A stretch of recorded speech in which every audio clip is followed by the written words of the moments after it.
I do hope that you guys are a bit awake because she just announced before the tea break. So I'm a little scared that, everybody might just wait for it. So I won't take too much of time. Since morning, we've heard about cooperation, collaboration, and inclusivity. I also heard Mr. Subhash from Sangeeta Mobiles talk about how he wants to bring in more people who are disabled, how we can create more diversity in retail. So I have been given the task to talk about inclusivity in retail, which is a very large subject. Today, I'm going to pick up only one part of that subject, and I'm going to start off with IBM's global policy in inclusion. Basically, what are we talking about? Inclusivity is to say that when we talk about secularism, when we talk about national integration, we talk about communities. In the retail community, which is growing, and since morning we've seen the collaboration between a mall developer and a retailer. We are talking about a customer where a customer delight is more, more of a service than the product, which was the mobile phone that was spoken about. So in terms of people inclusivity, where are we? And we've not done too much in the retail industry. Having said that, retail being the second largest employer of people in India today, there's not too much of inclusivity that we see. And I'd like to start off with an IBM statement which talks about, it talks about language, ethnicity, communities, women, so gender diversity, people with disabilities or differently able people. How is it that retail can bring them into the mainstream workforce? And how is it that this will benefit the retail industry, not in only terms of monetary, but also in terms of social benefits? So I'm going to quickly take about 5 slides presentation to discuss this. Feel free to ask any questions if you do have them.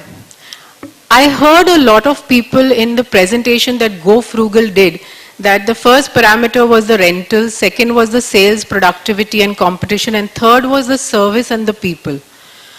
The current manpower challenges in the retail industry, traditional as well as modern and organizing retail industry, is very high. We heard Vidya speak about 90% attrition, which means the person that you get on the floor is not even staying for 2.5 months with you, in spite of you investing in training, investing in getting the right talent for the right job, product knowledge being always a concern. So what are the alternative methods? One is very easy. We've been hearing about e-com. I don't want a brick and mortar store, let me put it on e-com. That's the easiest way. I don't have manpower challenges, I don't have rental challenges. Very good. But the other bit is, we do have legendary stores. We do have offline stores. What is the inclusivity piece that we can create? One is get more women in the job. Second is get more ethnic local community in the job. I was in UK last week and I was talking to the top retailer there. And their biggest challenge, in spite of having 157 stores in UK, how is it when they get into the suburbs of UK, let's assume in Chennai, if you have to go into Adyar or in Gindi or in T Nagar, of course it's legendary, but if you have to go there and maybe there is a different set of people there, how is it that you can get that community to come and work for you because they understand that customer better? In Gujarat, if you have to go from one place to the other, we keep saying India is like a Europe made of different smaller countries. How is it that you can involve the local community? That is inclusivity.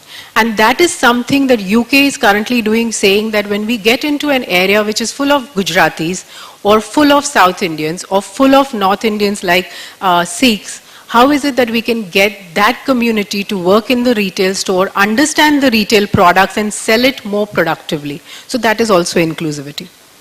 I'm only going to talk about one piece, which is people with disabilities. Why people with disabilities? 70 million people in India are disabled. 70 million. 1% have livelihood or jobs in India today. A large percentage of these are absolutely able, can think, can put in as many as 12, 14 hours of work, but there's no opportunity. We saw a slight opportunity, did a bit of a research, and I'm presenting my research findings, where it says that every abled person, what he can put in, is done by a disabled person, and in some cases is even more productive. In a hypermarket where you have cutting and packing vegetables, not necessary that a deaf person can't do the job. Not necessary that a cashier at a counter cannot be orthopedically challenged. Maybe having crutches, but he just has to cashier. So these are the opportunities that we saw. And we did a small experiment in Hyderabad with 22 people.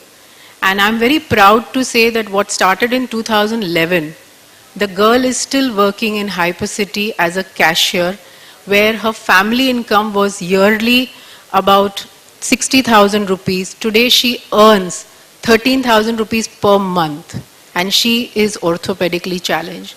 Her output is as good as you and me, and she is as capable and productive as any of us. So what are we saying? Is there a way that we can include people with disability in the job? Yes. Do we have jobs for them which are difficult, they may not be able to do?